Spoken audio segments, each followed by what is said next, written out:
but they don't know.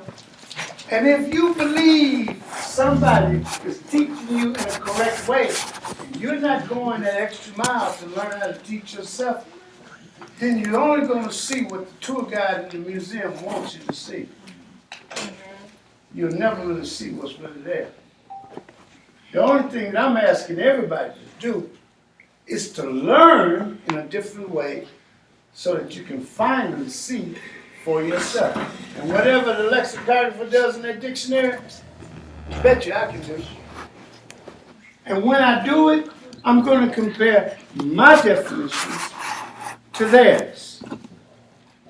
Now, guess what happens when I come across something in there and it doesn't sound right? What was it that all the Negroes used to get mad at me about when I would argue with them about the definition of Ethiopia? Bar faces? Yeah. Man with the burnt face. That's the definition that all the Negroes come up with everywhere you go. Marcus, have you ever seen them get mad at me when I start laughing at them? Yes, sir. Huh? They get so upset. But now what I've asked everyone to do is teach yourself how to use that dictionary. And if you do, what should you come up with as a definition for Ethiopia? What should you come up with? Tell me. Someone tell me. Land where you see ethics. Land where you see honor. That's right. Now, you got to go in and check it against Herodotus. Herodotus, whichever way you want to pronounce it. Taught, I think he's the father of history, right? He's the creator of history, they say.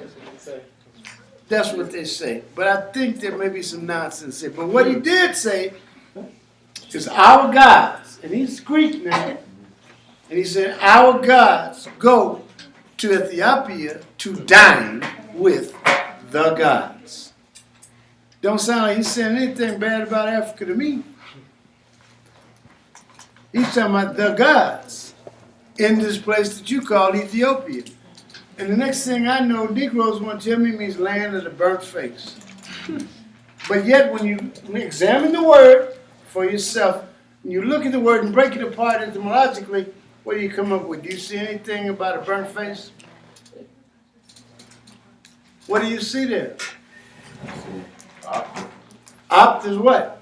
Opt is eye. Okay, so that's going to deal with seeing. Keep going. You see, I is. Land. Well, now where did you get that from? Because some of these college folks are going to tell you that that ain't right. right. Yeah. But yet you see it in Russia, Germania, Asia. Asia. Well, now with Asia, now this is going to get weird. Well, what does Asia mean? I know you know what Asia means. Yeah, you one of them folks on the corner talking that Asiatic stuff. What? Asia's a continent. Ain't that something? We got to figure out when and why it became a continent. Because I would tell you, if you actually trace the word and break it apart, what does Asia actually mean? Somebody who's done the work helping. AS means same. Good. Where'd you get that from? It's a dictionary. It is. But I'm saying, how did you get AS? As. You look up the word as and you can say it. Where do you get AS from? And what are you doing? Because when you go in the African hieroglyphic, the letter A is a what? Ox. The letter A is ox. Good. What does it look like? A picture of ox. Good. And eventually it looks like ka, doesn't it? Yeah. It looks like, what's ka? Breath. I'm waiting on Brandon to help. What? Ka's breath. That's my wife talking. You know how. Yes. You said it as a Mom. What? Mom. Huh? My name is Carolyn. Yes, Belle. Ka. Ka. Ka's breath. All right, so now we have to figure out how breath is related to the ox. What? I like that. I like that. You do too. So how's that related to the ox? Maybe. Or because these people that they're saying are some ancient first people that everybody's talking about things came from. I don't really know. They're saying that they had a thought that this thing that you call God came to you when you actually took your first what? Right. That's right, you said what?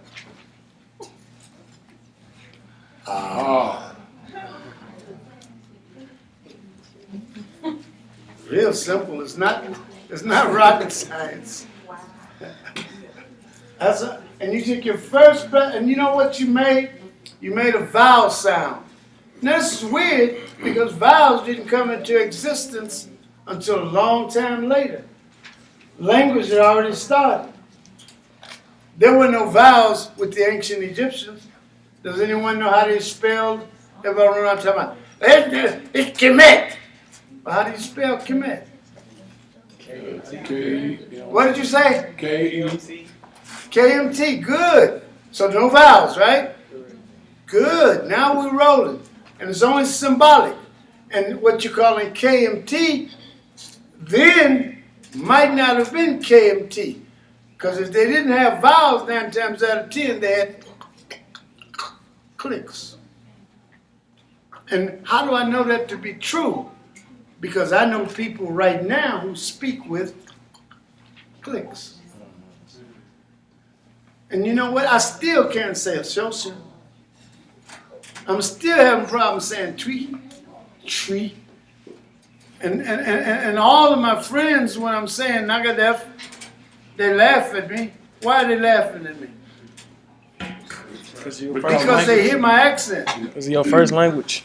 Because what is my first language? Negroese. No, my first language is way worse than Negroese. My first language came off 16th Street. It's like an argot, a polyglot. Everyone is familiar with argot and polyglot, right? Yes? No. We're not? No. We got dictionaries, don't we? What is argot? Because now, you know, before y'all snuck this black English in on them, and you actually got them starting looking at that nonsense that you call them black English, they were writing that you were a group of people who spoke argot. You see, y'all been sneaking. You tried to claim, what's the language you tried to claim? Ebonics. Yeah, you tried to claim that nonsense. But you can't claim Ebonics. That was a brother out of St. Louis, went out to Oakland, and he ran a game down.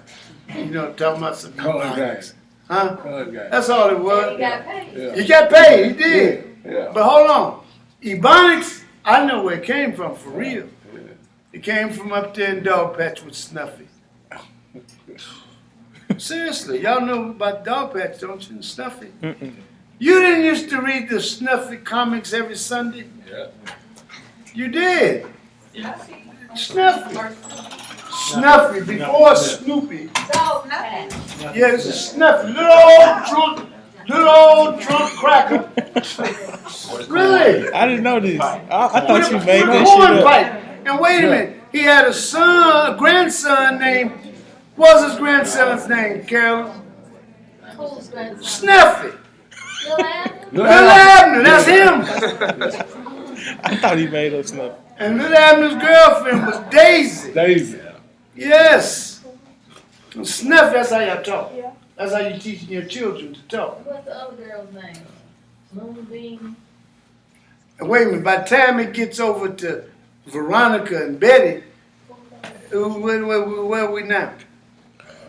Archie. Archie and Jughead. Archie, now I'm Now you with us? Hey, Doc, some real intelligent black guys figured out, you know, way back in the day, you know, how to use that language to break people.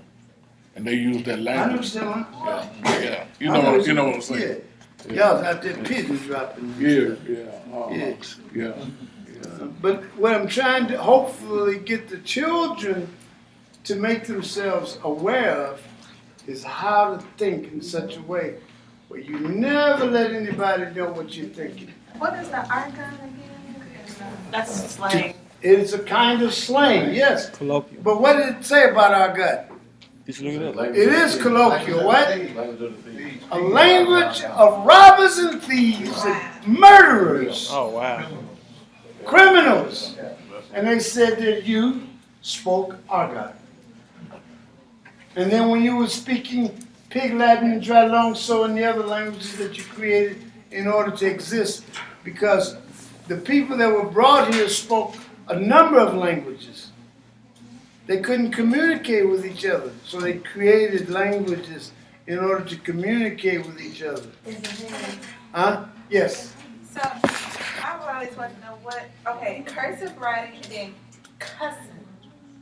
Cussing? Cussing. You tell me when it's vulgar? Yes, You mean like shit? yes. Yeah, well, why is it vulgar? I mean, is that like criminal language? Because, you know, a lot of us. Well, yeah, well, it is a criminal language for the upper class. But understand, the reason you say vulgar, once you get in and you do the work, you decipher this language. When you say something is vulgar, you have to go back and find out who was considered vulgar. When the, huh? No, no. That's some new stuff. That comes with kings and all the rest of the economists who come into existence. That's new stuff. We got to go way back. When something was vulgar at the time that it was created, where it was vulgar, the Normans had conquered the Saxons. What language did the Normans speak? Nope, kind of. French. They spoke French, kind of. But French is kind of Roman, but it's not Roman. French is its own language, and then they incorporated Roman because the Romans conquered that area later, and that's how modern French develops, okay? Also, Espanol and Portuguese and Italiano, they all develop in that way, all right? But what we're dealing with is vulgar. When the Normans conquered the Anglo-Saxons, they said that the language that the Anglo-Saxons spoke was vulgar. Are you following me? Now understand, the correct word is shot. But shot evolves into the word shit. So it's not a vulgar word, other than the fact that now the upper class who say, how do they say it, Carolyn? They say, excrement. Excrement. You see, because the upper class says excrement, they don't say shit. And if you say shit, you're identified. Coming from Binghamton, Orange Mountain, somewhere. You understand? But if you say excrement, excrement, now you're speaking the language that is acceptable when she has to go for the administration to get their full scholarship to Rhodes College. And that's what we need.